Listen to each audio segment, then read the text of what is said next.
ನಮಸ್ಕಾರ ವೀಕ್ಷಕರೇ, ನಕ್ಷತ್ರ ನಾಡಿ ನೇರ ಪ್ರಸಾರ ಕಾರ್ಯಕ್ರಮಕ್ಕೆ ಸ್ವಾಗತ. ನಾನು ಪ್ರತಿಭಾ ಪ್ರಕಾಶ್.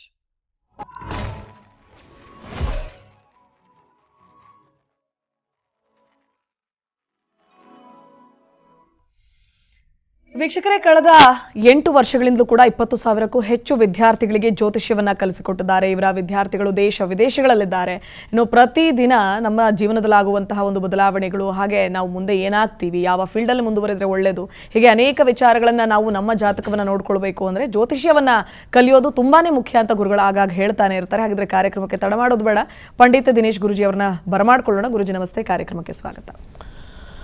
ಓಂ ಶ್ರೀ ಗುರುಭ್ಯೋ ನಮಃ. ಹರಿಹಿ ಓಂ. ಜ್ಞಾನಾನಂದಮಯಂ ದೇವಂ ನಿರ್ಮಲ ಸ್ಫಟಿಕಾಕೃತಿಂ ಆಧಾರಾಂ ಸರ್ವವಿದ್ಯಾನಾಂ ಹಯಗ್ರೀವ ಮುಪಾಸ್ಮಹೆ. ಓಂ ನಮೋ ಭಗವತೆ ವಾಸುದೇವಾಯ. ಓಂ ನಮೋ ನಾರಾಯಣಾಯ. ನಮಸ್ಕಾರ ವೀಕ್ಷಕರೇ, ನಿಮಗೆಲ್ಲ ತಿಳಿದಿರೋ ಹಾಗೆ ಕಳೆದ ಸೆಪ್ಟೆಂಬರ್ 25ರಂದು 98ನೇ ಬ್ಯಾಚ್ ಆರಂಭ ಆಗಿದೆ, ರನ್ನಿಂಗ್ ಆಗ್ತಾ ಇದೆ. ಇನ್ನು ಮುಂದಿನ ಬ್ಯಾಚ್ ಯಾವಾಗ ನಾವು ನೋಡಲಿಲ್ಲ, ನಮಗೆ ಗೊತ್ತಾಗಲಿಲ್ಲ, ಈಗ ನೋಡ್ತಾ ಇದ್ದೀವಿ, ನಾವು ಸೇರ್ಕೊಳ್ಳೋದಕ್ಕೆ ಅವಕಾಶ ಇದೆಯಾ ಅಂತ ನೀವು ಕೇಳೋದಾದ್ರೆ ನವೆಂಬರ್ 23ರಿಂದ 99ನೇ ಬ್ಯಾಚ್ ಆರಂಭ ಆಗ್ತಾ ಇದೆ. 15 ದಿನಗಳ ಕಾಲ ನಿಮಗೆ ಜ್ಯೋತಿಷ್ಯವನ್ನು ಹೇಳ್ಕೊಡಲಾಗುತ್ತೆ. ಪ್ರತಿನಿತ್ಯ 2 ಬ್ಯಾಚ್ಗಳಿರುತ್ತೆ. ಬೆಳಗ್ಗೆ 11 ಗಂಟೆಯಿಂದ ಮಧ್ಯಾಹ್ನ 1 ಗಂಟೆವರೆಗೂ, ಹಾಗೆ ಸಂಜೆ 7 ಗಂಟೆಯಿಂದ ರಾತ್ರಿ 9 ಗಂಟೆವರೆಗೂ ಕೂಡ ಬ್ಯಾಚ್ಗಳು ಆರಂಭ ಆಗ್ತಾ ಇದೆ. ಸ್ಕ್ರೀನ್ ಮೇಲೆ ಕಾಣ್ತಾ ಇರುವಂತಹ ನಂಬರ್ಗಳಿಗೆ ಕರೆ ಮಾಡಿ ನೀವು ರಿಜಿಸ್ಟರ್ ಮಾಡ್ಕೊಳ್ಬಹುದು. ಗುರುಗಳ ಇವತ್ತಿನ ಕಾರ್ಯಕ್ರಮದಲ್ಲಿ ಮೊದಲಿಗೆ ಅನೇಕರಿಗೆ ಜ್ಯೋತಿಷ್ಯನೂ ಒಂದೇ, ಶಾಸ್ತ್ರವೂ ಒಂದೇ ಅನ್ನುವಂತಹ ಒಂದು ಕಲ್ಪನೆ ಇದೆ. ಒಂದು ಕಡೆ ವೇದಾಭ್ಯಾಸ ಅಥವಾ ಒಂದು ರೀತಿ ಸಂಸ್ಕಾರವನ್ನು ಕಲ್ತಿರ್ತಾರೆ, ಸನಾತನ ಧರ್ಮ, ಅದೇ ರೀತಿಯಾಗಿ ಅವ್ರು ಮಾತ್ರ ಜ್ಯೋತಿಷ್ಯ ಹೇಳೋದಕ್ಕೆ ಸಾಧ್ಯ, ನಮ್ಮಿಂದ ಸಾಧ್ಯವಾ ಅಂತ ಏನಾದರೂ ವ್ಯತ್ಯಾಸ ಇದೆಯಾ? ಹೇಗೆ? ಭಾಳ ಒಳ್ಳೆಯ ಪ್ರಶ್ನೆ ಕೇಳಿದ್ರಿ. ವೀಕ್ಷಕರಲ್ಲಿ ಗೊಂದಲ ಇರ್ತಕ್ಕಂಥದ್ದು, ಶಾಸ್ತ್ರ ಅಂತ ಬಂದಾಗ ಅಲ್ಲಿ ನಮಗೆ ಹೇಗೆ ನಾವು ಪೂಜೆ ಮಾಡಬೇಕು ಅನ್ನೋ ವಿಧಿವಿಧಾನಗಳು ಅಂತ ಹೇಳ್ತಾರೆ, ಷೋಡಶೋಪಚಾರಗಳು ಅಂತ ಕರೀತಾರೆ. It's A very simple thing. 16 steps ಇರುತ್ತೆ. ಯಾವುದೇ ನೀವು ಹೋಮ ಮಾಡಿ, ಗಣಹೋಮ ಮಾಡಿ, ಅಥವಾ ನೀವು ಸತ್ಯನಾರಾಯಣ ಪೂಜೆನೇ ಮಾಡಿ, ಅಥವಾ ಸುದರ್ಶನ ಹೋಮ ಮಾಡಿ, ಅಥವಾ ನಿಮ್ಮ ಮನೆಗೆ ಗೃಹ ಪ್ರವೇಶಾರು ಮಾಡಿ, ಎಲ್ಲರೂ ಫಾಲೋ ಮಾಡೋದು ಒಂದೇ, 16 ಸ್ಟೆಪ್ಸ್ ಅಂತ ಕರೀತಾರೆ. ಆಹ್ವಾನೆಯಿಂದ ಹಿಡಿದು ಅದನ್ನು ಆಚಮನದಿಂದ ಹಿಡಿದು ಕೊನೆಗೆ ಶಾಂತಿ ಮಂತ್ರದವರೆಗೂ ಬರ್ತಕ್ಕಂಥದ್ದು ಒಂದು ಆಚರಣೆ ವಿಧಿವಿಧಾನಗಳು ನಮ್ಮ ವೇದಗಳಲ್ಲಿ ಕೊಟ್ಟಿದ್ದಾರೆ. ಹಾಗೆ ನಾವು ಇನ್ನೂ ಅದರಲ್ಲಿ ಡೀಪಾಗಿ ಹೋಯ್ತು ಅಂದರೆ ದೇವಸ್ಥಾನಗಳನ್ನು ನಾವು ಆರಂಭ ಮಾಡಬೇಕಾದ್ರೆ ಅದಕ್ಕೆ ಇನ್ನೂ ಡೀಪಾಗಿರ್ತಕ್ಕಂಥ ಶಾಸ್ತ್ರಗಳು ಬರ್ತಕ್ಕಂಥದ್ದು, ವಿಧಿವಿಧಾನಗಳು ಬರ್ತಕ್ಕಂಥದ್ದು.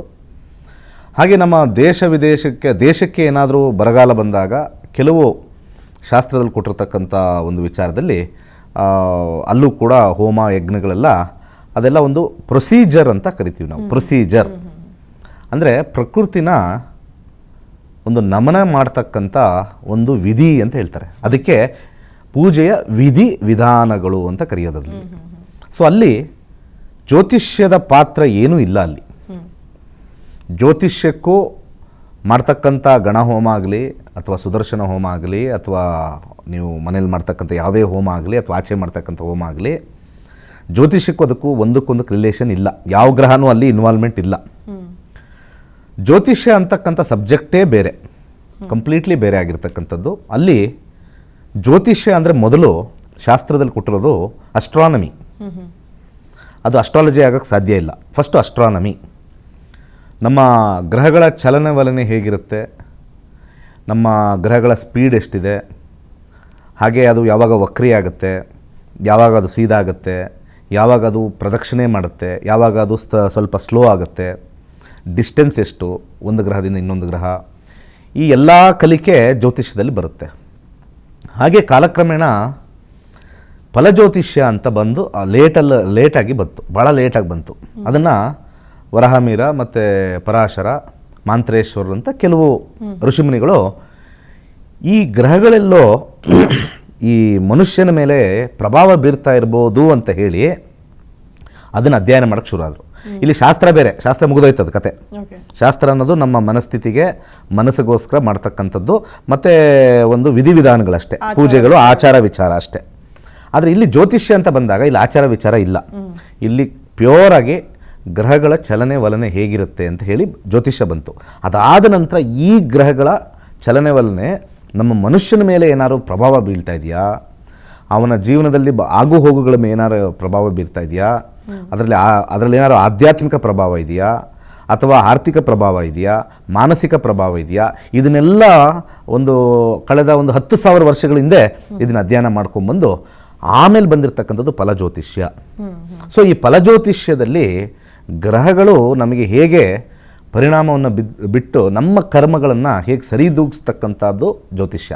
ಸೊ ಶಾಸ್ತ್ರ ಬೇರೆ, ಜ್ಯೋತಿಷ್ಯ ಬೇರೆ. ಆದರೆ ಜನಗಳಿಗೇನಾಗಿದೆ, ಶಾಸ್ತ್ರ ಗೊತ್ತಿರೋದೇ ಜ್ಯೋತಿಷ್ಯ ಜಾಸ್ತಿ ಗೊತ್ತು ಅಂತ ತಿಳ್ಕೊಂಡಿದ್ದಾರೆ. ಅದು ಸ್ವಲ್ಪ ಸುಳ್ಳಾಗಿದೆ. ಸೊ ಅಲ್ಲಿ ಶಾಸ್ತ್ರಿಗಳು ಸುಮ್ಮನೆ ದೋಷ ಹೇಳಿ ಜನಗಳಿಗೆ ದಾರಿ ತಪ್ಪಿಸ್ತಾ ಇದ್ದಾರೆ. ನಿಜವಾದ ಜ್ಯೋತಿಷಿಗಳ ಹತ್ರ ಹೋದರೆ ಗುಡ್ ಟೈಮ್ ಬ್ಯಾಡ್ ಟೈಮ್ ಹೇಳ್ತಾರೆ. ಆ ಟೈಮ್ನ ಫಾಲೋ ಮಾಡೋದೆ ನಮ್ಮ ಗ್ರಹಗಳು ಇಲ್ಲೇ ಇದ್ದಾವೆ, ಇಲ್ಲೇ ಬರುತ್ತೆ ಅಂದರೆ ಅದು ಒಂಥರ ಫಿಕ್ಸ್, ಅದು we cannot change it. So ಹಂಗೆ fate of a person cannot be changed. ಅದನ್ನು ತುಂಬ ಜನ ತಿಳ್ಕೊಂಡಿಲ್ಲ. ಈಗ ಮದುವೆ ಆಗಿಲ್ಲ ಅಂತ ಈ ವಯಸ್ಸಾಗಿರ್ತಕ್ಕಂಥವ್ರು, ಮನೆ ಇರ್ತಕ್ಕಂಥ ಹೆಂಗಸರು ಅಥವಾ ಪೋಷಕರಿಗೆ ಭಾಳ ಗೊಂದಲ ಇರುತ್ತೆ. ಮದುವೆ ಆಗಿಲ್ಲ ಮಕ್ಕಳು ಅಂತ ಓಡ್ತಾರೆ. ಒಬ್ರೊಬ್ರು ಒಂದೊಂಥರ ಹೇಳ್ತಾರೆ. ಶಾಸ್ತ್ರಿಗಳೇ ಒಬ್ರೊಬ್ರು ಒಂದೊಂಥರ ಹೇಳೋದು, ಜ್ಯೋತಿಷಿಗಳು ಹೇಳಲ್ಲ. ಯಾವುದೇ ಕಾರಣಕ್ಕೂ ಜ್ಯೋತಿಷಿಗಳು ಹೇಳಕ್ಕೆ ಸಾಧ್ಯನೇ ಇಲ್ಲ. ಶಾಸ್ತ್ರಿಗಳೇ, ಈ ಶಾಸ್ತ್ರಿ ಹತ್ರ ಹೋದರೆ ಅವನು ಕುಜ ಅಂತಾನೆ, ಇನ್ನೊಂದು ಶಾಸ್ತ್ರಿ ಹತ್ರ ಹೋದರೆ ಶನಿ ಅಂತಾನೆ, ಇನ್ನೊಂದು ಶಾಸ್ತ್ರಿ ಹತ್ರ ಹೋದರೆ ರಾಹು ಅಂತಾನೆ, ಇನ್ನೊಂದು ಶಾಸ್ತ್ರಿ ಹತ್ರ ಹೋದರೆ ನಿಮ್ಮ ಮಠ ಮಂತ್ರ ಅಂದ್ಬಿಡ್ತಾರೆ. ಸೊ ಜ್ಯೋತಿಷ್ಯದಲ್ಲಿ ಭಾಳ ಒಂದೇ ಆನ್ಸರ್ ಬರುತ್ತೆ. ಯಾಕಂದರೆ ದಶಾಭುಕ್ತಿ ಮೇಲೆ ಕೂತಿರೋದು ಟೈಮಿಂಗ್ ಹೇಳುತ್ತೆ. ಯಾವ ಜ್ಯೋತಿಷಿ ನಿಮಗೆ ಟೈಮಿಂಗ್ ಹೇಳ್ತಾನೆ ಅವನು ನಿಜವಾದ ಜ್ಯೋತಿಷಿ. ಇಲ್ಲ, ಈಗ ಸ್ವಲ್ಪ ಟೈಮ್ ಇಲ್ಲ, ದಶಾಭುಕ್ತಿ ಬಂದಿಲ್ಲ, ಮುಂದೆ ದಶಾಭುಕ್ತಿ ಬಂದಾಗ ಆಗುತ್ತೆ, ಆ ಟೈಮ್ ಕೊಡಬೇಕು. ಸೊ ಅದನ್ನು ನಿದರ್ಶನಗಳು ಮುಂದೆ ಕೊಡೋಣ, ಬೇರೆ ಬೇರೆ ಹೇಗೆ ಅಂತ. ಮೊದಲನೇ ಕರೆ ಸಿದ್ಧವಾಗಿದೆ, ಮಾತನಾಡಿಸೋಣ. ರಾಯಚೂರಿನಿಂದ ಲಕ್ಷ್ಮೀದೇವಿ ಅಂತ ಕರೆ ಮಾಡಿದ್ದಾರೆ. ನಮಸ್ತೆ. ನಮಸ್ಕಾರ. ನಮಸ್ಕಾರ ಮೇಡಮ್. ಕೇಳಬೇಕಿತ್ತು, ನಮ್ಮ ಮಗನ ಬಗ್ಗೆ ಕೇಳಬೇಕಿತ್ತು ಮೇಡಮ್. ಹುಟ್ಟಿದ ದಿನಾಂಕ ತಿಳಿಸ್ಕೊಡಿಮ್ಮ. ನವೆಂಬರ್ 8, 1998. 98 ರೀ? 1998. 98. ಸಮಯ ತಿಳಿಸ್ಕೊಡಿ. ಬೆಳಗ್ಗೆ 7:55 ರೀ. ಸ್ಥಳ ಸಿಂಧನೂರು. ಓಕೆ, ಗುರುಗಳಿದ್ದಾರೆ. ಪ್ರಶ್ನೆ ಏನಿದೆ? ಗೌರ್ಮೆಂಟ್ ಜಾಬ್ ಬಗ್ಗೆ ಕೇಳಬೇಕಿತ್ತು. ನಮಸ್ಕಾರ. ಕೋಟಿ ನಮಸ್ಕಾರ ಗುರುಗಳಿಗೆ. ಗೌರ್ಮೆಂಟ್ ಜಾಬ್, ನಿಮ್ಮ ಯಜಮಾನ್ರು ಏನು ಕೆಲಸ ಮಾಡ್ತಾರೆ? ನಮ್ಮ ಮನೆಯವ್ರು ಇಲ್ರಿ ಗುರುಗಳೇ. ಹೌದಾ? ಗೌರ್ಮೆಂಟ್ ಕೆಲಸ ಏನಕ್ಕೆ ಬೇಕು? ಏನಕ್ಕೆ ಬೇಕು ಗೌರ್ಮೆಂಟ್ ಕೆಲಸ? ಅದೇ ಮತ್ತೆ ಪೊಲೀಸ್ ಟ್ರೈ ಮಾಡ್ತಾ ಇದ್ದಾನ್ರಿ. ಏನು ಓದಿದ್ದಾರೆ? BSc ಓದನ್ರಿ, ಕೋಚಿಂಗ್ ಹೋಗಿ ಬಂದನ್ರಿ ಪೊಲೀಸಿಂದ. 25 ವರ್ಷ ಆಯ್ತು. ಏನು ಕೆಲಸ ಮಾಡ್ತಾರೆ ಬೇರೆ? ಈ ಪ್ರೈವೇಟ್ ಇವತ್ತು ಮೊನ್ನೆ 1 ತಿಂಗಳ ಆತ್ರಿ ಪ್ರೈವೇಟ್ ಕಂಪ್ನಿಯಾಗ ಹೋಗ್ಯಾನ್ರಿ. ಕೆಲಸ ಮಾಡ್ತಾ ಇದ್ದಾರೆ? ಖಾಲಿ ಇದ್ದೀನ್ರಿ. ಇವಾಗ ಹೋಗ್ಯಾನ್ರಿ. ಸರಿ. ಶನಿ ದಶ ನಡೀತಾ ಇದೆ 2026ವರೆಗೂ ಕೂಡ. ಬುಧ ಭುಕ್ತಿ, ಶನಿ ಮತ್ತು ಬುಧರ ಕಾಂಬಿನೇಷನಲ್ಲಿ 10 ಮತ್ತು 11 ಇದೆಯಾ ಅಂತ ನೋಡ್ತೀವಿ. 10ನೇ ಮನೆ ಬರಬೇಕು. ಶನಿ ಕಾಂಬಿನೇಷನ್ 10 ಬರೋದ್ರಿಂದ ಖಂಡಿತ ಒಂದು ಯೋಗ ಖಂಡಿತ ಇದ್ದೇ ಇದೆ. ಕೆಲಸಕ್ಕೆ 10ನೇ ಮನೆ ಬರಬೇಕು. ಬುಧನಲ್ಲಿ ಸ್ವಲ್ಪ ಯೋಗ ಇಲ್ಲ, ಕೇತುನಲ್ಲಿ ಸ್ವಲ್ಪ ಯೋಗ ಇದೆ. 2026 ನಂತರ 2027 ಸೆಪ್ಟೆಂಬರ್ ಒಳಗಡೆ ಆ ಟೈಮಲ್ಲಿ ಎಕ್ಸಾಮಿನೇಷನ್ನು ರಿಸಲ್ಟ್ ಬಂದರೆ ಆಗ್ತಕ್ಕಂಥ ಸಾಧ್ಯತೆ ಇದೆ. ಇಲ್ಲಿ ಕೊಡಿಸ್ಬೇಕು ಗ್ರಹಗಳನ್ನ ಅಂತಂದರೆ ಮಂಗಳ ಭಾಳ ಚೆನ್ನಾಗಿರೋದ್ರಿಂದ 3 ಮುಖದ ರುದ್ರಾಕ್ಷಿ ಹಾಕಿ, ಹಾಗೆ ಬಲಗೈಗೆ 1 ನಿಮಿಷ 10, 11 ಬಲಗೈ ಮಧ್ಯದ ಬೆರಳಿಗೆ ಒಂದು ಗೋಮೇಧಿಕ ಧರಿಸಿ, ಒಳ್ಳೆಯದಾಗುತ್ತೆ. ಧನ್ಯವಾದಗಳು. ಇದೀಗ ವಾಸಂತಿ ಅಂತ ಬೆಂಗಳೂರಿನಿಂದ ಕರೆ ಮಾಡಿದ್ದಾರೆ. ನಮಸ್ತೆ. ನಮಸ್ತೆ ಮೇಡಮ್. ಯಾರ ಬಗ್ಗೆ ಕೇಳಬೇಕಿತ್ತು? ನನ್ನ ಮೊಮ್ಮಗನ ಬಗ್ಗೆ ಕೇಳಬೇಕಾಗಿತ್ತಮ್ಮ. ಸ್ವಲ್ಪ ಜೋರಾಗಿ ಮಾತನಾಡಿ, ನೆಟ್ವರ್ಕ್ ಇರೋ ಕಡೆಗೆ ಬಂದು ಮಾತನಾಡಿ, ಸ್ಪಷ್ಟವಾಗಿ ಕೇಳಿಸ್ತಿಲ್ಲ. ನನ್ನ ಮೊಮ್ಮಗನ ಬಗ್ಗೆ ಕೇಳಬೇಕಾಗಿತ್ತಮ್ಮ. ಹುಟ್ಟಿದ ದಿನಾಂಕ ತಿಳಿಸ್ಕೊಡಿ. 27/8/2014 ಬುಧವಾರ ಬೆಳಗ್ಗೆ 6:30ಕ್ಕೆ. ಸ್ಥಳ ಚಿಂತಾಮಣಿ ಅಮ್ಮ. ಚಿಂತಾಮಣಿನಾ? ಓಕೆ, ಪ್ರಶ್ನೆ ಏನಿದೆ ಗುರುಜಿ ಇದ್ದಾರೆ, ಕೇಳಿ, ಮಾತಾಡಿ. ನಮಸ್ಕಾರ. ನಮಸ್ಕಾರ ಗುರುಜಿ. ಹೇಳಿ. ಅದೇ ಇವನು ತುಂಬಾ ಹಠ ಮಾಡ್ತಾನೆ, ಓದಲ್ಲ, ಏನು ಅಂತ ಕೇಳೋಣ ಅಂತ. ಶಾಂತಿ ಮಾಡಿಸ್ಬಿಟ್ರೆ ಹಠ ಹೊಟ್ಟೋಗುತ್ತಮ್ಮ. ಏನೋ ಹೇಳಿ ಗುರುಜಿ ನೀವು. ನಾನೆಲ್ಲ ಹೇಳೋದು, ಕಾಂಪೌಂಡರ್ಗಳು ಹೇಳ್ತಾರೆ ಆಚೆ ಕಡೆ, ಶಾಂತಿ ಮಾಡಿಬಿಟ್ರೆ ಹೊಟ್ಟೋಗುತ್ತೆ ಅಂತ. ಹೌದಾ? ಇದೇ ನಾವು ಮಾಡೋ ಕೆಲಸ. ಚಂದ್ರದಶೆ ಬರ್ತಾ ಇದೆ. ಚಂದ್ರದಶೆ 2022ರಿಂದ 32ವರೆಗೂ ಇದೆ. ಹಠ ಮಾಡ್ತಕ್ಕಂಥ ಕಾಂಬಿನೇಷನ್ನು 7ನೇ ಮನೆ, 8ನೇ ಮನೆ, 12ನೇ ಮನೆ. ಹಠ ಏನಕ್ಕಾಗುತ್ತೆ ಅಂತಂದರೆ, ಅವರಿಗೆ ಇಂಥ ವಿಚಾರಗಳು ಅವರಿಗೆ ಬೇಕು ಅಂತಕ್ಕಂಥ ಒಂದು ಬೇಡಿಕೆ ಅಂತ ನಾವು ಕರಿತೀವಿ. ಬೇಡಿಕೆ ಮನೆಗಳಲ್ಲಿ ನಾವು 12ನೇ ಮನೆಯೂ ಒಂದು, ಇಂಥದ್ದು ನನಗೆ ಲಾಸ್ ಆಗ್ತಾಯಿದೆ, ನನಗೆ ಸಿಕ್ಕಿಲ್ಲ ಅಂತ ಹಠ ಮಾಡೋ ಕಾರಣ ನಿಮಗೆ ಗೊತ್ತು. ಏನಕ್ಕೆ ಹಠ ಮಾಡ್ತಾರೆ ಹೇಳಿ? ಏನೋ ಅದು ಎಲ್ಲ ಅವನು ಏನು ಹೇಳಿದ್ರೆ ಅದೆಲ್ಲ ಕೊಡಿಸ್ಬೇಕು. ಏನು ಬೇಕೋ, ಕರೆಕ್ಟ್ ಅಲ್ವಾ? ಇದಕ್ಕೆ ಗ್ರಹಗಳು ಶಾಂತಿ ಮಾಡಿದ್ರೆ ಏನು ಮಾಡೋಕ್ಕಾಗತ್ತೆ? ಇಲ್ಲಿ ಒಂದು ತಂತ್ರದ ಮುಖಾಂತರ ಮಾಡಬೇಕು. ಅವನ ಮನಸ್ಸನ್ನು ಸ್ವಲ್ಪ ಸಮಾಧಾನ ಮಾಡ್ತಕ್ಕಂಥದ್ದು ಮಾಡಬೇಕು. ಓಂ ಶಾಂತೆ ಪ್ರಶಾಂತೆ ಅವನ ಹೆಸರು ಸರ್ವಕ್ರೋಧ್ ಪಶನಾನ್ ಸ್ವಾಹ ಅಂತ ಹೇಳಿ ಊಟದಲ್ಲಿ ಉಪ್ಪು ಹಾಕಿಬಿಟ್ಟು 27 ಸತಿ ಹೇಳಿಬಿಟ್ಟು ಊಟದಲ್ಲಿ ಉಪ್ಪು ಹಾಕಿ ಕಲಸಿ ಅವನಿಗೆ ತಿನ್ನಕ್ಕೆ ಕೊಟ್ಟರೆ 2 ರಿಂದ 3 ತಿಂಗಳೊಳಗಡೆ ಸಮಾಧಾನ ಆಗ್ತಾರೆ. ಅದ್ರ ಜೊತೆ ಯಾವ ಗ್ರಹ ಇದ್ದಾಗ ಶಾಂತಿ ಎಲ್ಲ ಮಾಡೋದು, ದಾನವನ್ನು ಮಾಡಬೇಕು. ಇಲ್ಲಿ ಮೊಸರನ್ನು ದಾನ ಮಾಡ್ತಾ ಬನ್ನಿ. ಸಮಾಧಾನವಾಗಿರ್ತಕ್ಕಂಥ ಮನೆ ನಾವು ನೋಡಬೇಕು ಅಂತಂದರೆ 3ನೇ ಮನೆ 5ನೇ ಮನೆ ಸಮಾಧಾನವನ್ನು ತರ್ತಕ್ಕಂಥದ್ದು. ಮಂಗಳ ಇರೋದ್ರಿಂದ 3 ಮುಖದ ರುದ್ರಾಕ್ಷಿ ಹಾಕಿಸಿ, ಯಾವ ಶಾಂತಿನೂ ವರ್ಕ್ ಆಗೋಲ್ಲ. ಧನ್ಯವಾದಗಳು ಕರೆ ಮಾಡಿದ್ದಕ್ಕಾಗಿ. ಮಂಜುನಾಥ್ ಸ್ವಾಮಿ ಅಂತ ಬೆಂಗಳೂರಿನಿಂದ ಕರೆ ಮಾಡಿದ್ದಾರೆ. ನಮಸ್ತೆ. ನಮಸ್ತೆ. ಯಾರ ಬಗ್ಗೆ ಕೇಳಬೇಕಿತ್ತು? ನಮಸ್ತೆ ಗುರುಗಳೇ. ಯಾರ ಬಗ್ಗೆ ಕೇಳಬೇಕಿತ್ತು? ನಮ್ಮ ಬಗ್ಗೆ. ಹುಟ್ಟಿದ ದಿನಾಂಕ ತಿಳಿಸ್ಕೊಡಿ. 26/1/1977 ಸಂಜೆ 6:25. ಸ್ಥಳ ಬೆಂಗಳೂರು. ಪ್ರಶ್ನೆ ಏನಿದೆ ಗುರುಜಿ ಇದ್ದಾರೆ, ಕೇಳಿ ಮಾತಾಡಿ. ಸಂಜೆ 6:25. ನಮಸ್ತೆ. ನಮಸ್ಕಾರ. ಸಂಜೆ 6:25 ಅಲ್ವಾ? ಹೌದೌದು, ಸಂಜೆ. ಏನು ಪ್ರಶ್ನೆ? ಅದೇ ಒಂದು ದುಡ್ಡು ಕಟ್ಕೊಂಡು ಏನೂ ಆಗಿಲ್ಲ, ಇಲ್ಲಿವರೆಗೂ ಎಲ್ಲ ಕಳ್ಕೊಂಡಿದ್ದೆ. ಇನ್ನು 47ರಲ್ಲಿ ಕಳ್ಕೊಂಡ್ರೆ ಮತ್ತೆ ಇವಾಗ 67ರಲ್ಲಿ ಸಂಪಾದನೆ ಮಾಡೋಣ. 47 ತಾನೇ ನಿಮಗೀಗ? ಹೌದೌದು. ಏನು ಕಳ್ಕೊಂಡ್ರಿ? ಎಷ್ಟು ಕಳ್ಕೊಂಡ್ರಿ? ಮನೆಯನ್ನ ಕಳ್ಕೊಂಡೆ, 2 ಸೈಟು ಮನೆಯನ್ನ ಕಳ್ಕೊಂಡೆ. ನೋಡಿ, ಇಲ್ಲಿ ಕಾಂಬಿನೇಷನಲ್ಲಿ ನಾನು ದಶಾ ಅಂತ ಹೇಳ್ತೀನಿ. ಇಲ್ಲಿ ಕಳ್ಕೊಳ್ಳೋ ಕಾಂಬಿನೇಷನ್ ಏನು ಮಾಡ್ತಾರೆ, ಲಗ್ನದಲ್ಲಿ ಶನಿ ಇದೆ, ಶನಿಯಿಂದ ಕಳ್ಕೊಂಡ್ರಿ ಅಂತ ಹೇಳ್ಬಿಡ್ತಾರೆ. ಸುಮ್ಮನೆ ನೋಡಿದ್ದು. ಆದರೆ ನೀವು ಕಳ್ಕೊಂಡಿರ್ತಕ್ಕಂಥದ್ದು ಯಾವ ಗ್ರಹದಿಂದ ಅಂತ ನಾವು ನೋಡಬೇಕು ಅಂದರೆ ದಶಾಗೆ ಹೋಗಬೇಕು. ಇದನ್ನು ಕಲ್ತ್ಕೊಂಡ್ರೆ ಲಾಸ್ ಆಗಲ್ಲ. ಈಗ ನಿಮ್ಗೆ ನಡೀತಾ ಇರ್ತಕ್ಕಂಥದ್ದು ಮಂಗಳ ದಶ. ಮಂಗಳನಲ್ಲಿ 8 ಅಂತ ಬರುತ್ತೆ. ಯಾವಾಗ 8 ಅಂತಿರುತ್ತೆ, ಈ ಫ್ರೆಂಡ್ಸಿಂದ ನಂಬಿ ಮೋಸ ಆಗಿ ಕೊಟ್ಟು ಬರ್ತಕ್ಕಂಥದ್ದು, ಅಥವಾ ಯಾವುದಾದ್ರು ಒಂದು ಸೈಟಿಗೆ ನಾವು ಇನ್ವೆಸ್ಟ್ಮೆಂಟ್ ಮಾಡಿ ಅಲ್ಲಿ ಮೋಸ ಹೋಗ್ತಕ್ಕಂಥ ಕಾಂಬಿನೇಷನ್. ಇಲ್ಲಿ ಆ ಕಾಂಬಿನೇಷನ್ ಶುಕ್ರನ ಕಾಂಬಿನೇಷನ್ 8 ಅಂತ ಬರುತ್ತೆ. ಸೊ ಅಲ್ಲಿ ನಾವು ಮೊಸರನ್ನು ಸ್ವಲ್ಪ ದಾನ ಮಾಡ್ತಾ ಬನ್ನಿ. ಹಾಗೆ ಮಂಗಳನ ಕಾಂಬಿನೇಷನ್ 6ನೇ ಮನೆ ಭಾಳ ಚೆನ್ನಾಗಿದೆ, ಅದನ್ನು ಸ್ಟ್ರೆಂಥನ್ ಮಾಡಬೇಕು. ನಕ್ಷತ್ರ ವೀಕ್ ಆಗುತ್ತೆ, 3 ಲೆವೆಲಲ್ಲಿ ಜ್ಯೋತಿಷ್ಯ ಹೋಗುತ್ತೆ. ಯಾವುದೇ ಗ್ರಹ ಅದರ ನಕ್ಷತ್ರದಲ್ಲಿರುತ್ತೆ, ಆ ನಕ್ಷತ್ರ ಒಳಗಡೆ ಸಬ್ಲಾಡ್ ಅಂತ ಒಂದಿರುತ್ತೆ. ಆ 3 ಬಲವಾಗಿದ್ದರೆ ಮಾತ್ರ ನಮ್ಮ ದಶ ಚೆನ್ನಾಗಿ ನಡೆಯುತ್ತೆ. ಆ 3ರಲ್ಲಿ ಯಾವುದಾದ್ರು ಒಂದು ವೀಕ್ ಆದರೆ ನಮಗೆ ಸ್ವಲ್ಪ ಅಲ್ಲಿ ಉಪದ್ರವ ಕೊಡ್ತಕ್ಕಂಥ ಒಂದು ಕಾಂಬಿನೇಷನ್ನು. ಮೊಸರನ್ನು ದಾನ ಮಾಡಿ, 3 ಮುಖದ ರುದ್ರಾಕ್ಷಿ ಹಾಕ್ಕೊಳ್ಳಿ. ಸಾಧ್ಯವಾದರೆ ಕೈಲಾಶ ಯಂತ್ರ ಅಂತ ಬರ್ತಕ್ಕಂಥದ್ದು, ಅದನ್ನು ಸ್ಥಾಪನೆ ಮಾಡಿ, ಸ್ವಲ್ಪ ಮಟ್ಟಿಗೆ ಬದಲಾವಣೆ ಆಗುತ್ತೆ. ಧನ್ಯವಾದಗಳು ಕರೆ ಮಾಡಿದ್ದಕ್ಕಾಗಿ. ವೀಕ್ಷಕರೇನು ಗುರುಗಳ ಬಳಿ ಜ್ಯೋತಿಷ್ಯ ಕಲಿತಿರುವಂತಹ ವಿದ್ಯಾರ್ಥಿಯೊಬ್ಬರು ಮಾತನಾಡಿದ್ದಾರೆ. ಏನು ಹೇಳಿದ್ದಾರೆ ಕೇಳೋಣ ಬನ್ನಿ. ಕಲಿಯೋದ್ರಿಂದ ಒಬ್ಬ ಸಾಮಾನ್ಯ ಮನುಷ್ಯ ಸಹಿತ ತನ್ನ ಭವಿಷ್ಯವನ್ನು ತಾನು ತಿಳ್ಕೊಳ್ಳುವಂತ ಒಂದು ಆಕ್ಟಿವಿಟಿ ಅವನಲ್ಲಿ ಮೂಡ್ತಾ ಇದೆ. ಈಗಿನ ಆಧುನಿಕ ದಿನಗಳಲ್ಲಿ ಜನರು ಭವಿಷ್ಯದ ಬಗ್ಗೆ ಹಾಗೂ ತಮ್ಮ ವಾಸ್ತವದ ಬಗ್ಗೆ ಕೇಳುವ ಒಂದು ಪ್ರಜ್ಞೆಯನ್ನು ಹೊಂದಿರುತ್ತಾರೆ. ಈ ಒಂದು ಸಂದರ್ಭದಲ್ಲಿ ನಕ್ಷತ್ರ ನಡೆಸ್ತೀವಿ, ದಿನಶೂರಿಯಿಂದ ಕಲ್ತಂತ ನನ್ನ ಮಗಳು ಕಲ್ತಿದ್ದಾಳೆ. ನಾವೀಗ ಒಂದು ಮಣಿ ಕಟ್ಟಿದೀವಿ, 2 ವರ್ಷದಲ್ಲಿ ಅದು ಮಣಿ ಕಂಪ್ಲೀಟ್ ಆಗ್ತಾ ಇದೆ. ಎಲ್ಲೆಲ್ಲಿ ಹೋಗಿ ದುಡ್ಡು ಹಾಕೋಕ್ಕಿಂತ ಅದೇನೋ ಒಂದು ಸಂಸ್ಕೃತಿಯಲ್ಲಿ ಗಾದೆ ಮಾತಿದೆ, ಸುಭಾಷಿತಕಾರ ಹೇಳ್ತಾನ, ಚಿಂತನೆಯ ಈ ವಿಪಾದ ಮಾದಾವೇವ ಪ್ರತಿಕ್ರಿಯೆ ನಾಕೋಪಕ ನನ್ನ ಯುಕ್ತಂ ಪ್ರದೀಪ್ತೆ ವಂದಿನಾಗ್ರಹಿ ಅಂತ ಹೇಳ್ತಾನೆ. ಅಂದ್ರೆ ನಾವು ಯಾವುದೇ ಇವತ್ತು ಚಿಂತನೆ ಮಾಡೋದ್ರಿಂದ ನಾವು ಕಲಿಸ್ಕೊಳ್ಳೋದ್ರಿಂದ ಏನು ಬೇಕಾದನ್ನು ಸಾಧಿಸಬೇಕು. ಎಲ್ಲ ಎಲೆಯನ್ನು ಭವಿಷ್ಯ ಕೇಳ್ಕೊತ ಹೋಗಿ ನಮ್ಮ ದುಡ್ಡು ನಾವು ವೇಸ್ಟ್ ಮಾಡ್ಕೋಬಾರದು. ಅದಕ್ಕೆ ನಾವು ಗಡ್ಡಕ್ಕೆ ಬೆಂಕಿ ಇದ್ದಾಗ ಬಾಯಿ ತೊಡೋದಕ್ಕಿಂತ ನಾವು ದಿನೇಶ್ ಗುರೂಜಿಯವ್ರ ಕಡೆ ತಗೊಂಡಿದ್ದು ಬಹಳ ಲಾಭ ಆಗೈತಿ. ವೀಕ್ಷಕರೇ, ಸ್ಕ್ರೀನ್ ಮೇಲೆ ಕಾಣ್ತಾ ಇರುವಂತಹ ನಂಬರ್ಗಳಿಗೆ ಕರೆ ಮಾಡಿ ನೀವು ಕೂಡ ನೆಕ್ಸ್ಟ್ ಬ್ಯಾಚ್ಗೆ ರಿಜಿಸ್ಟ್ರೇಷನ್ ಅನ್ನು ಮಾಡ್ಕೊಳ್ಬಹುದು. ಇದೇ ನವೆಂಬರ್ 23ಕ್ಕೆ 99ನೇ ಬ್ಯಾಚ್ ಆರಂಭ ಆಗ್ತಾ ಇದೆ. 15 ದಿನಗಳ ಕಾಲ ನೀವು ಜ್ಯೋತಿಷ್ಯವನ್ನು ಕಲಿಬೇಕಾಗುತ್ತೆ. ಮುಂದಿನ ಕರೆ ನೋಡೋಣ. ಹಾವೇರಿಯಿಂದ ಕರಿಬಸಪ್ಪ ಅಂತ ಕರೆ ಮಾಡಿದ್ದಾರೆ. ನಮಸ್ತೆ. ನಮಸ್ಕಾರ ಮೇಡಮ್. ಯಾರ ಬಗ್ಗೆ ಕೇಳಬೇಕಿತ್ತು ಸರ್? ನಮ್ಮ ಮಗನ ಬಗ್ಗೆ ಕೇಳಬೇಕಿತ್ತು. ಹುಟ್ಟಿದ ದಿನಾಂಕ ತಿಳಿಸ್ಕೊಡಿ. 18/12/2092. 1992. 1992. ಸಮಯ? ಇದು ಸಮಯ 6 ಬೆಳಗ್ಗೆ. ಏನ್ ಹೇಳಿ? ಬೆಳಗ್ಗೆ 6:30 ಸಮಯ. 6:30. ಸ್ಥಳ?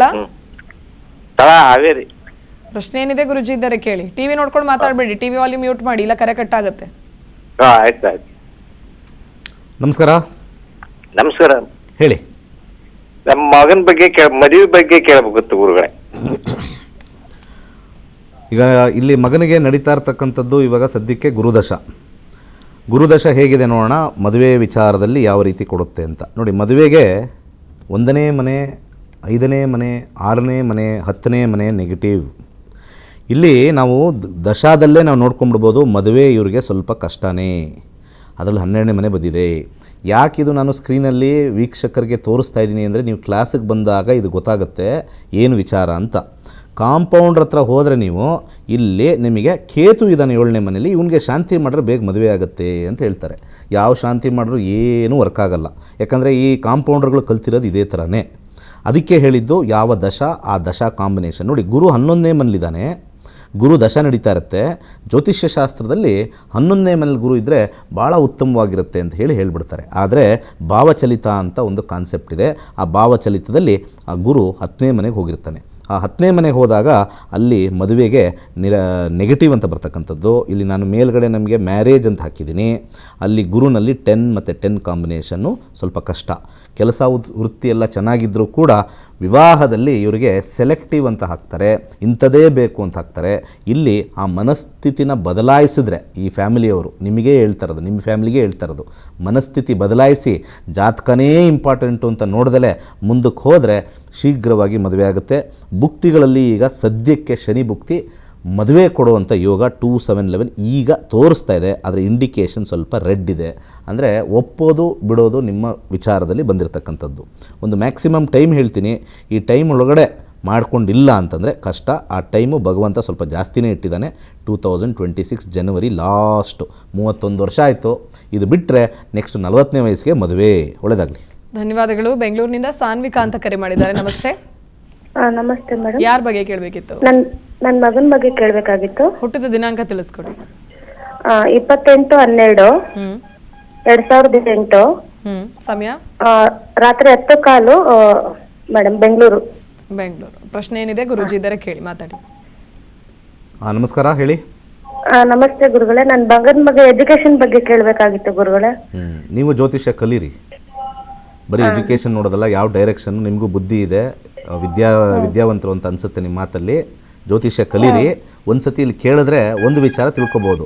ಕಲಿತಾಗ ನಿಮ್ಮ ಮಗನ ಭವಿಷ್ಯ, ಅವನಿಗೆ ಮುಂದೆ ಜೀವನ, ಅವನಿಗೆ ಮದುವೆ ಬರ್ತಕ್ಕಂಥ ಸೊಸೆ, ಹಾಗೆ ನಿಮ್ಮ ಆರೋಗ್ಯ, ನಿಮ್ಮ ಹಸ್ಬೆಂಡ್ ಅವ್ರ ಜಾಬು ಎಲ್ಲವನ್ನೂ ನೋಡ್ಬೋದು. ತುಂಬ ಜನ ಇದನ್ನು ದೊಡ್ಡ ಮಿಸ್ಟೇಕ್ ಮಾಡ್ತಾಯಿದ್ದಾರೆ. ಇಟ್ಟಿರೋ ಫೀಸೇ ಭಾಳ ಕಮ್ಮಿ. ಸೊ ಜ್ಯೋತಿಷ್ಯನ ಈ ಕಾಂಪೌಂಡ್ರ್ ಹಾಳು ಮಾಡಿರೋದ್ರಿಂದನೇ ಯಾರಿಗೂ ನಂಬಿಕೆ ಬರ್ತಾಯಿಲ್ಲ. ಸೊ ಇಟ್ಟಿರೋ ಫೀಸೇ ಭಾಳ ಕಮ್ಮಿ. ಅವ್ರು ಇಲ್ಲಿ ಕೇಳೋದಷ್ಟೇ ಇವ್ರ ವಿಚಾರ. ಇದನ್ನು ಕಲಿಬೋದಲ್ಲ, ಹೇಗೆ ಕಲಿಬೋದಾ, ನಾನು ಕಲಿಬೋದಾ, ಆ ವಿಚಾರಗಳು ಯಾರಿಗೂ ತಲೆಗೆ ಬರ್ತಾ ಇಲ್ಲ. ಯಾಕಂದರೆ 20,000 ಜನ ನಾವು ಬೈಟ್ ಕೊಟ್ಟಾಗಲೂ ಹೇಳ್ತಾರೆ ಅದ್ಭುತ ಅಂತ. ಜನಗಳಿಗೆ ಇದ್ರದ್ದು ರುಚಿ ಗೊತ್ತಿಲ್ಲ. ಇರಲಿ, ಎಜುಕೇಷನ್ ಬಗ್ಗೆ ನಾವು ಕೇಳೋಣ. 2025ವರೆಗೂ ಚಂದ್ರ ಯಾವಾಗ 6 ಮತ್ತು 12 ಬರುತ್ತೆ ಸ್ವಲ್ಪ ಅವ್ರಿಗೆ ಇಂಟ್ರೆಸ್ಟ್ ಕಮ್ಮಿ ಇರುತ್ತೆ. ಮಂಗಳ ಬಂದಾಗ ಸ್ವಲ್ಪ ಇಂಟ್ರೆಸ್ಟು ಬದಲಾವಣೆ ಆಗುತ್ತೆ. ಯಾಕೆಂದರೆ ಮಂಗಳಿನಲ್ಲಿ 4 ಮತ್ತು 9 ಕಾಂಬಿನೇಷನ್ ಬಂದಿರೋದ್ರಿಂದ ನನ್ನ ಸಜೆಷನ್ನು ಸೈನ್ಸ್ ಮಾಡಿಸಿ ಮೆಡಿಕಲ್ ಮಾಡಿಸ್ತಕ್ಕಂಥ ಕಾಂಬಿನೇಷನ್ ಸ್ಟ್ರಾಂಗ್ ಆಗಿದೆ.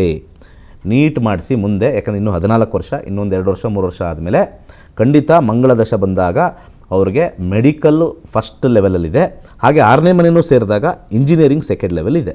ಅದೃಷ್ಟ ಚೆನ್ನಾಗಿದೆ, ದಯವಿಟ್ಟು ಮಾಡಿ. ಇದಕ್ಕೆ ನನ್ನ ಒಂದು ಸಜೆಷನ್ನು 9 ಮುಖದ ರುದ್ರಾಕ್ಷಿ ಹಾಕಿ ಚೆನ್ನಾಗಿದೆ. ಇದನ್ನು ಇನ್ನೂ ಚೆನ್ನಾಗಿ ತಿಳ್ಕೋಬೇಕು ಅಂತಂದರೆ ಕ್ಲಾಸಿಗೆ ಸೇರ್ಕೊಳ್ಳಿ, ಒಳ್ಳೆಯದಾಗುತ್ತೆ. ಧನ್ಯವಾದಗಳು. ವೀರಣ್ಣಗೌಡ ಅಂತ ಬಳ್ಳಾರಿಯಿಂದ ಕರೆ ಮಾಡಿದ್ದಾರೆ. ನಮಸ್ತೆ. ನಮಸ್ತೆ ಮೇಡಮ್. ಯಾರ ಬಗ್ಗೆ ಕೇಳಬೇಕಿತ್ತು ಸರ್? ನನ್ನ ಬಗ್ಗೆ ಕೇಳಬೇಕಾಯ್ತು ಮೇಡಮ್. ಹುಟ್ಟಿದ ದಿನಾಂಕ ತಿಳಿಸ್ಕೊಡಿ. ಅದು 12/1/66. ಸಮಯ ಗೊತ್ತಿಲ್ಲ ಮೇಡಮ್. ಹಾಗಿದ್ರೆ ನೀವು ಪ್ರಶ್ನಾಶಾಸ್ತ್ರದಲ್ಲಿ ನೀವು ಪ್ರಶ್ನೆಯನ್ನ ಕೇಳಬೇಕಾಗತ್ತೆ. 1ರಿಂದ 249ರಲ್ಲಿ ಒಂದು ಸಂಖ್ಯೆ ಹೇಳಿ. 1ರಿಂದ ಮೇಡಮ್ 249ರ ಒಳಗಡೆ 1465. ಒಂದು ಸಂಖ್ಯೆ ಹೇಳಿ. ಒಂದೇ ಸಂಖ್ಯೆ ಇರ್ಬೇಕ್ರಿ. 7 ಮೇಡಮ್. 7. ಪ್ರಶ್ನೆ ಏನಿದೆ ಗುರುಜಿ ಇದ್ದಾರೆ, ಮಾತಾಡಿ. ಏನು ವಿಚಾರದಲ್ಲಿ ಕೇಳಬೇಕು ಸರ್? ನಮಸ್ಕಾರ. ನಮಸ್ಕಾರ ಸರ್, ನಮ್ದೊಂದು ಸಾಲ ಜಾಸ್ತಿ ಆಗಿಬಿಟ್ಟಿದೆ. ಎಲ್ಲಿ ಪ್ರೋಗ್ರಾಮ್ ಯಾವತ್ತಿಂದ ನೋಡ್ತಾ ಇದ್ದೀರಾ? ಹಲೋ, ಯಾವತ್ತಿಂದ ನೋಡ್ತಾ ಇದ್ದೀರಾ ನಮ್ಮ ಪ್ರೋಗ್ರಾಮು? ನೀವು 2-3 ದಿವಸದಿಂದ ನೋಡಕತ್ತೀನಿ ಸರ್ ನಾನು. ಹೌದಾ, 2-3 ದಿವಸದಿಂದ ಅಂತಂದರೆ ಅಲ್ಲಿ ನಿಮಗೆ ಜಾತಕ ಇಲ್ಲ ಅಂತಂದರೆ 1ರಿಂದ 249 ಹೇಳಬೇಕು, ಪ್ರಶ್ನಾಶಾಸ್ತ್ರ ಅಂತ ಇರುತ್ತಲ್ವಾ, ರೆಗ್ಯುಲರ್ ಆಗಿ ನೋಡಿ. ಅರ್ಥ ಆಯ್ತಾ? ಆಮೇಲೆ ನೀವು ಬರೋ ಪ್ರೋಗ್ರಾಮ್ ಎಲ್ಲ ನೋಡಿ ಆ ದೋಷ ಈ ದೋಷ ಅಂತೆಲ್ಲ ತಲೆ ಕೆಡಿಸ್ಕೋಬೇಡಿ. ಜಾತಕ ಇಲ್ಲ ಅಂತಂದರೆ ಪ್ರಶ್ನಾಶಾಸ್ತ್ರಕ್ಕೆ ಹೋಗಬೇಕು. ಈಗೇನು ಸಾಲ ಆಗಿದೆಯಾ ನಿಮ್ಮದು? ಹೌದು ಸರ್. ಸಾಲ ಆಗಿದ್ರೆ ಈಗ ನಾವು ಸಾಲನ ಮನ್ನಾ ಮಾಡೋಕ್ಕೆ ನಮ್ಮ ಹತ್ರ ದುಡ್ಡಿದೆ, ಕೊಡೋಣ? ಇಲ್ಲ, ನಾನು ಬೇರೆಯವರಿಗೆಲ್ಲ ಸಾಲ ಮಾಡ್ಬಿಟ್ಟಿರ್ತಾರೆ ಜನ. ಸಾಲ ಮಾಡಿಬಿಟ್ಟು ಜ್ಯೋತಿಷ್ಯರ ಹತ್ರ ಹೋದರೆ ಅಲ್ಲಿ ಮತ್ತೆ ಎಕ್ಸ್ಟ್ರಾ ಸಾಲ ಮಾಡಬೇಕು. ಯಾಕಂದರೆ ಪೂಜೆ ಹೇಳ್ಬಿಡ್ತಾರೆ, ಪೂಜೆ ಮಾಡಿ ಅಂತ. ಕಾಂಪೌಂಡರ್ಗಳು ಅದಕ್ಕೆ ನಂಬಿಕೆ ಹೋಗ್ಬಿಡುತ್ತೆ. ಫಸ್ಟೇ ಸಾಲ ಮಾಡಿರ್ತಾನೆ, ಅವ್ರ ಹತ್ರ ಏನಾದ್ರು ಒಂದು ಹೋಗ್ಬಿಟ್ಟು ಒಂದು ಮಂತ್ರನೋ ಒಂದು ಸಣ್ಣ ದಾನ ಮಾತ್ರ ಹೇಳಬೇಕು. ಅದು ಬಿಟ್ಬಿಟ್ಟು ನಿಮಗೆ ರಾಹು ಸರಿ ಇಲ್ಲ, ಕೇತು ಸರಿ ಇಲ್ಲ, ನೀವು ಪೂಜೆ ಮಾಡಿಸ್ಬಿಡಿ, ನಿಮ್ಮ ಸಾಲ ಎಲ್ಲ ಹೋಗ್ಬಿಡುತ್ತೆ ಅಂದರೆ ಬ್ಯಾಂಕ್ ಅವರೆಲ್ಲ ಕಾಂಪೌಂಡ್ರ್ ಮೊರೆ ಹೋಗಬೇಕು ನಾಳೆ. ಯಾಕಂದರೆ ಬ್ಯಾಂಕ್ ಅವ್ರು ಎಷ್ಟೋ ಸಾಲಗಳು ಮಾಡ್ಕೊಂಡಿದ್ದಾರೆ. ಇದರಲ್ಲಿ ನೋಡಿ ಕಾಂಬಿನೇಷನಲ್ಲಿ ನಾನು ಜಾಬ್ ಅಂತ ಹಾಕಿದಾಗ ರಾಹುವಿನ ಕಾಂಬಿನೇಷನ್ ಯಾವಾಗಲೂ ರೆಡ್ ಅಂತ ಬಂದ್ಬಿಡ್ತಲ್ಲಿ, 12 ಅಂತ ಬಂತು, ಅಲ್ಲಿ ಲಾಸ್ ಅಂತ ತೋರಿಸ್ತಾ ಇದೆ. ಇಲ್ಲಿ ಸ್ವಲ್ಪ ಕಷ್ಟ. ಆದರೆ ನಿಮಗೇನಾದ್ರು ಜಮೀನಿದ್ದರೆ ನಿಮಗೆ ಸ್ವಲ್ಪ ಬೇಲೌಟ್ ಆಗುತ್ತೆ. ಜಮೀನು ಏನಾದ್ರು ಇದೆಯಾ ಸರ್? ಅಣ್ಣ ರಾಶಿಯಲ್ಲೈತೆ, ಅಣ್ಣವರು ಅತ್ತಿಗೆ ಹೋಗ್ತಾ ಇಲ್ಲ ಮಾರಕ್. ನಾನು ಅಗ್ನಿಶಾಮಕ ಇಲಾಖೆಯಲ್ಲಿ ಕೆಲಸ ಮಾಡ್ತಾ ಇದ್ದೀನಿ ಸರ್ ಮೇಡಮ್. ಎಲ್ಲರೂ ಮಾಡಿ ಬೆಂಕಿ ಇಡೋ ಅದು ಕೆಲ್ಸ. ನಮ್ದು ಇನ್ನೂ 2 ವರ್ಷ ಸರ್ವಿಸ್ ಇದೆ, ಅದರಲ್ಲೇ ವಾಲಂಟ್ರಿ ಕೊಟ್ಟು ಇದು ಮಾಡೋಣ ಅಂತ ಪ್ಲಾನ್ ಐತೆ ಸರ್. ಏನು ಪ್ಲ್ಯಾನು? ಸಾರಿ, ಏನು ಪ್ಲ್ಯಾನು? ಇನ್ನ 2 ವರ್ಷ ನನ್ನ ಸರ್ವಿಸ್ ಇದೆ ಸರ್. ಸರಿ, ಅದು ಬಿಡಿ, ಏನೋ ಮಾಡಬೇಕು ಅಂದ್ರೆ ಏನದು? ಅದೇ ಸರ್ ವಾಲಂಟ್ರಿ ಅಂತಂದು ಬರ್ತದೆ ಸರ್. ಅದು ಅದನ್ನ ಮಾಡಿ. ಕೊಟ್ಟು ಸಾಲ ಅಂತ ಆಸ್ತಿ ವಿಚಾರದಲ್ಲಿ ಏನಾದರೂ ನಿಮ್ಗೆ ಏನಾದ್ರು ಇತ್ತು ಅಂದರೆ 4 ಅಂತ ಬಂದಾಗ ಅದರಿಂದ ನಿಮಗೆ ಬೇಲೌಟ್ ಆಗುತ್ತೆ. ಆಸ್ತಿ ಏನಾದ್ರು ಮಾರಿ ಅಥವಾ ಭಾಗ ಮಾಡಿ ನಿಮ್ಗೆ ಏನು ಸಾಲ ಮಾಡಿರೋ ಅದು ದುಡ್ಡು ವಾಪಸ್ ಕೊಡೋಕ್ಕೆ ಆಗುತ್ತೆ. ರಾಹು 12ನೇ ಮನೇಲಿರೋದ್ರಿಂದ ನೀವು ಯಾವುದೋ ವ್ಯಸನಗಳಿಗೆ ಒಳಗಾಗಿದ್ದೀರಾ ಅಂತಲೂ ತೋರಿಸ್ತಾ ಇದೆ. ಆ ವ್ಯಸನಗಳಿಂದ ಆಚೆ ಬನ್ನಿ. ಆಯ್ತಾಯ್ತು, ಹೌದು. ಅರ್ಥ ಆಯ್ತಾ? ಅದು ಪಬ್ಲಿಕಲ್ಲಿ ಹೇಳೋದು ಬೇಡ. ಹೌದು ಸರ್, ಹೌದು ಹೌದು ಸರ್. ಗೊತ್ತಾಯ್ತಾ? ನಾನು ಎಲ್ಲರ ಜಾತಕನೂ 2 ಸೆಕೆಂಡಲ್ಲಿ ಹೇಳ್ತೀನಿ ಏನು ಮಾಡ್ತಾ ಇರ್ತೀರಾ ನೀವು ಅಂತ. ಪಬ್ಲಿಕಲ್ಲಿ ಚೆನ್ನಾಗಿರಲ್ಲ, ಅದು ಏನು ಮಾಡ್ತಾ ಇದ್ದೀರಾ, ಒಳ್ಳೆ ರೀತಿಯಿಂದ ಇರಿ, ಜೀವನ ಚೆನ್ನಾಗಿ ಮಾಡಿ. ಒಳ್ಳೆಯದಾಗಲಿ. ಧನ್ಯವಾದಗಳು ಕರೆ ಮಾಡಿದ್ದಕ್ಕಾಗಿ. ಗುರುಗಳ ಇವತ್ತಿನ ಕಾರ್ಯಕ್ರಮದಲ್ಲಿ ಸಾಕಷ್ಟು ವಿಚಾರಗಳನ್ನು ತಿಳಿಸ್ಕೊಟ್ಟಿದ್ದೀರಿ. ಧನ್ಯವಾದಗಳು. ಸರ್ವೇ ಜನ ಸುಖಿನೋ ಭವಂತು. ವೀಕ್ಷಕರೇ, ಇದಾಗಿತ್ತು ಇವತ್ತಿನ ವಿಶೇಷ ಕಾರ್ಯಕ್ರಮ. ಅನುಕ್ಷಣದ ಸುದ್ದಿಗಳಿಗಾಗಿ ನೋಡ್ತೀರಿ ವಿಸ್ತಾರ ನ್ಯೂಸ್. ಇದು ನಿಖರ ಜನಪರ. ಪ್ರತಿ ಕ್ಷಣದ ಸುದ್ದಿಗಳಿಗಾಗಿ ವಿಸ್ತಾರ ನ್ಯೂಸ್ ಆಪ್ ಡೌನ್ಲೋಡ್ ಮಾಡಿ.